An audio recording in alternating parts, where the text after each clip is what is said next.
Man, it was interesting, man. As you know, but Meeks, whenever you're ready, fire away. Where do I look at? Just Whoever's talking. The camera will find you. all right, sounds good. So we've talked all year long with guys like Harrison Phillips, Curtis Robinson, Justin Reed about what exactly goes on in the locker room at halftime, because the third quarter, statistically, you guys are not just a better defense, you're an elite defense coming out. And they've talked about Lance Anderson's willingness to take player input.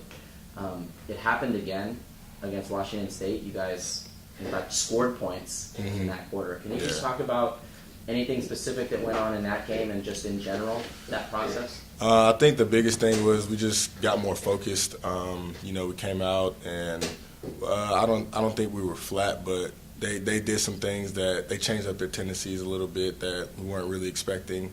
Me specifically, they changed up a couple tendencies on some plays that I gave up, and so you got to give credit to their coaching staff, but.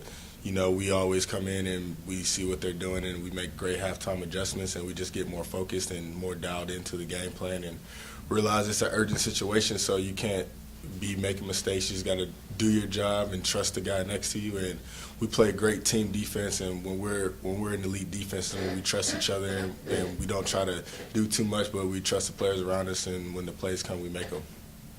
So after a game like that, there seemed to hit some guys hard about that loss up there. Can you talk about the reaction amongst the team?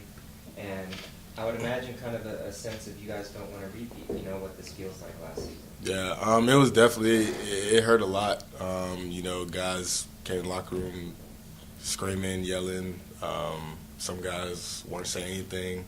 I came in there and I didn't say a word. I just sat in my locker room, just kind of in disbelief. But, that's why you play the game. It's a competition, and, there was a good team up there that we played, and they got the better of us on Saturday, and we just got to bounce back and get ready for another great opponent in Washington. So, it's just the kind of week where maybe you like the shorter week, just get that taste out of your mouth from last week's game, or do you always rather have the full?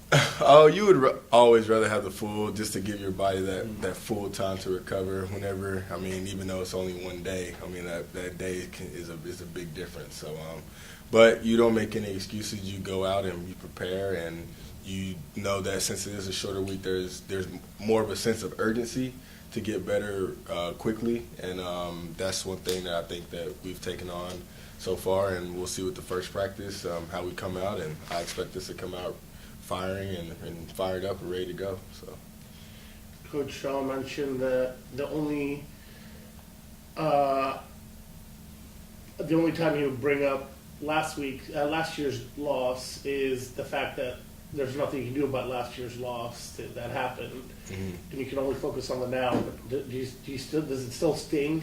What happened a year ago? And obviously you remember all your tough losses when you're in college, and that was definitely a tough loss for us. It was a tough loss for the whole team, a tough loss for us as individuals, tough loss for me because I had to watch it all from the sidelines. So, I'm fired up and ready to go, and all it does is just motivate you to not repeat that and motivate you to come out stronger than you did last year, because we came out flat last year when we played them up there, and they definitely wanted the game more than us. That's what it came down to, and we played flat, and it showed in the results. But you look at a game like last year, and you analyze it, you look at the negatives, but you also look at the positives, because in every game there's positives and negatives no matter what the outcome is, and you just try to correct on those and realize it's a new team this year as well on both sides. So they have new players and relatively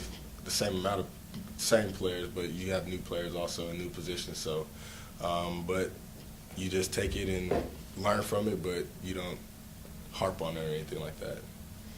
You didn't play against the Huskies last year, right? Right. So did you play? So the year before, did you cover Pettis? at all? Well, my freshman year I was mostly nickel, so I was covering the inside guy, so I didn't really cover much. What do you see from him? You may wind up on him quite a bit this week. As a dynamic playmaker, he broke the NCAA record for returns, and anytime you have a guy like that, he's very explosive. He's very fast, very quick, and he can do a lot of things with the ball in his hands. So the biggest thing is just to study and work hard and not let the ball touch his hands very many times. So he's going to make his plays, and that's what great competitors do. You go back and forth, but at the end of the day, you just want to limit the explosive plays, limit the big plays, and make them beat you just by short routes. Is Browning better at than other quarterbacks in this league at looking off his receivers? You think? He's very good. He knows his system very well.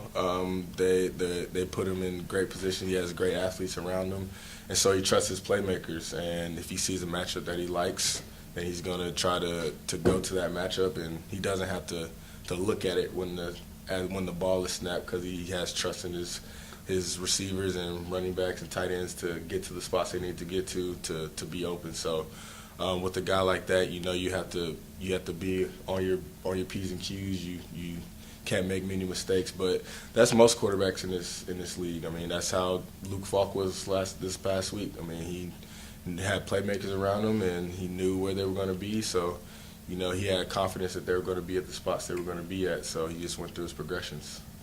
Can you tell us just schematically what happened on the 2nd and 27 touchdown, and then the 3rd and 14 completion in the fourth quarter last week against Washington State? Just what they did to score and convert those two plays.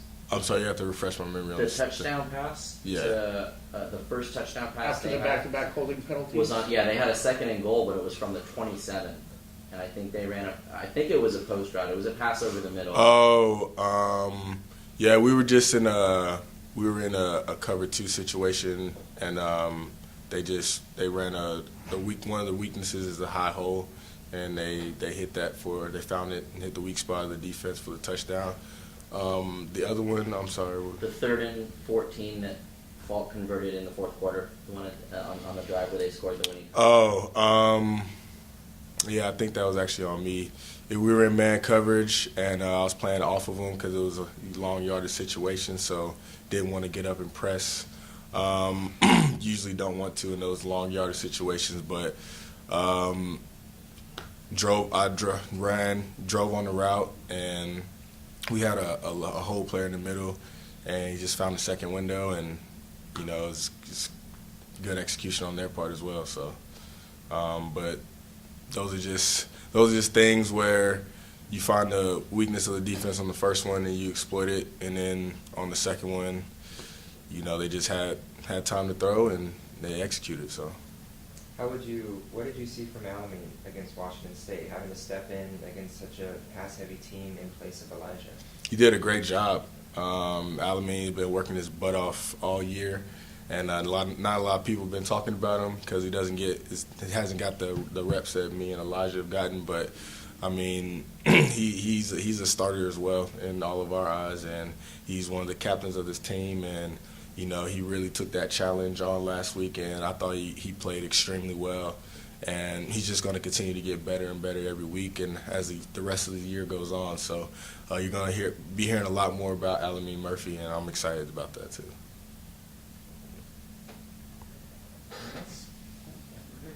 Thanks a lot, guys. Thanks, Wayne. No problem. Good luck. Thank you.